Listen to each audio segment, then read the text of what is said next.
Like many others, I unsubscribed from my Spotify premium account following the Joe Rogan controversy. I made this decision as someone who understands the harm and consequences that come from the spread of mis and disinformation. My question is, how can we as consumers trust media corporations to accurately report information as it's happening in real time when it serves their interests financially to continue to support the harmful spread of this disinformation? Let's hear from everyone on the panel about this, but Roxane Gay, you pulled your podcast also from Spotify for a similar reason. I did. I think that misinformation is one of the deadliest issues that we're facing presently, because in the United States, a great many people, millions upon millions of people, decided to politicize masks and vaccines and choose to prolong the pandemic in ways that have been really consequential. And so to see someone like Joe Rogan get paid $200 million on Spotify to support quacks and idiots and racists, well, that's fine, free speech. But I choose who I do business with, and I'm certainly not going to do business with a company that thinks that's okay. And right now, the onus is upon us to educate ourselves and to make sure that we are seeking out accuracy. But what's really happening right now that's pernicious is that all of this misinformation and this disinformation is making people trust actually trustable news sources. And people are saying, oh, the war in Ukraine is fake news, when it's really not. And so if we don't take these stands now, we have no hope. And it's incredibly important that we hold companies accountable. And as consumers, the best way we can do that is by walking away with our money. Do you agree, Prue? Well, I think there's always been a tension between news gathering and entertainment. Charles Dickens, we go right back through newspapers, let alone television and Channel 9 and commercial television particularly, the need to make a buck, make it entertaining, as well as newsworthy. But I agree, it's about the reputation of the news gatherer, and this is now just a much more crowded market, and the consumers have to be much better informed about who they trust. I would stay in with Spotify, otherwise that awful guy has won, and we've all lost. I absolutely, people are entitled to do what they want to do, but I would have stayed on that battlefield. I'd have kept telling the story with the facts and the truth that I thought people deserved to hear, or he's won. Isabella, is it possible that over time you might actually regret losing your Spotify account and might want to go back? I don't think so. I think that there is a moral and ethical responsibility on these corporations to make sure that the information they're feeding consumers who may not be as well informed as people who can look to alternate sources, this may be the only information they get, and I think that something really needs to happen there. I agree with free speech. I think it's incredibly important. I think it's essential.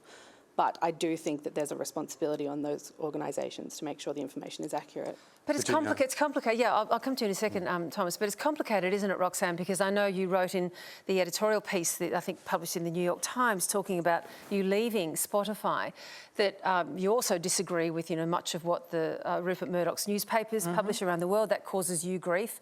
You disagree with it. You see it as a form of disinformation in some respects, and yet you're staying publishing with a publisher that is owned by the Rupert Murdoch Corporation. So it ain't straightforward. No, it absolutely isn't. And honestly, there's no such thing as ethical production or consumption in a capitalist economy.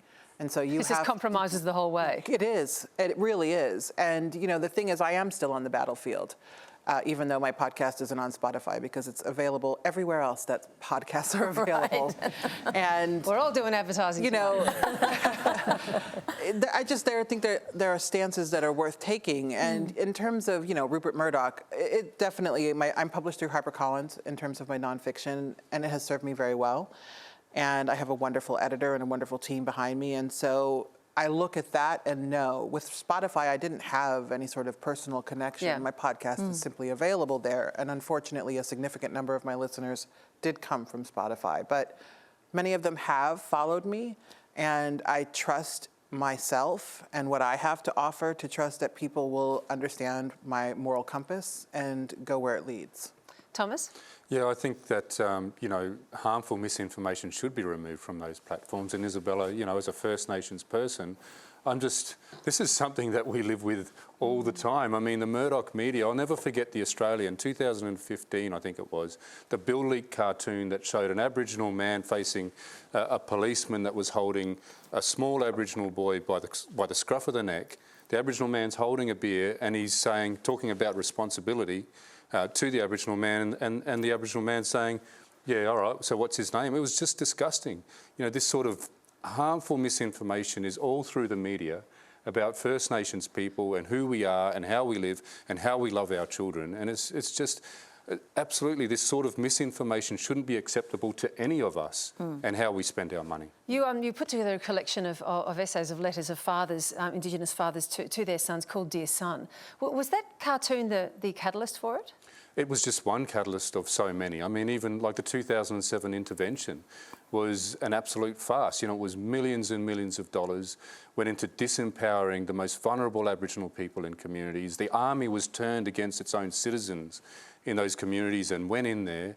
And a Prime Minister basically announced to the rest of the country that the issues, those social issues in those communities, was an Aboriginal problem, in complete ignorance of the harms that colonisation, of genocide or failed policies have done. There were women in those communities, of course, who wanted to see some action taken to protect them and their children too. It was very, very complicated at the time to acknowledge their voices, but to do it in a way that didn't disempower everyone. But if they had have listened to those women, they would not have had the intervention. I mean, the government suspended the Racial Discrimination Act to be able to do what they did. I don't think there's any Aboriginal woman that wanted that sort of measure. That was just, and we know today that it was built on a fabrication, and that it has not helped our people at all. It's taken us backwards. Let me return to the questioner and Ali. It takes us to not only disinformation, of course, but to life on the net and what can be said and what's done. I know that you've been pretty viciously trolled over the years, personally, haven't you? Oh, yeah, I think I'm probably one of the most trolled people in Parliament. Look, I think to an extent, misinformation and disinformation have always existed in some form or other, whether you called it propaganda and I don't think it's going to get any better.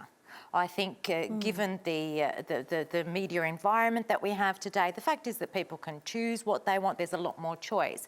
I think the key piece here is educating our young people to have a critical mind when they approach a text, to really look at the origins of that text and to be able to pick apart and analyse where there might be misinformation and disinformation, mistruths, where there are grey areas, where there is propaganda. Teaching critical thinking is the thing. Absolutely, we have to teach critical thinking, and I'm gunning here for the humanities and really lifting the humanities the way that we teach the humanities at universities as well. I know that the Morrison government has really cut the humanities and undermined the humanities, but this is how you grow a generation of young people who are going to be able to deal with the challenges of a media environment where you can do so much, but misinformation, disinformation, propaganda, it is the way of the world now. Yeah.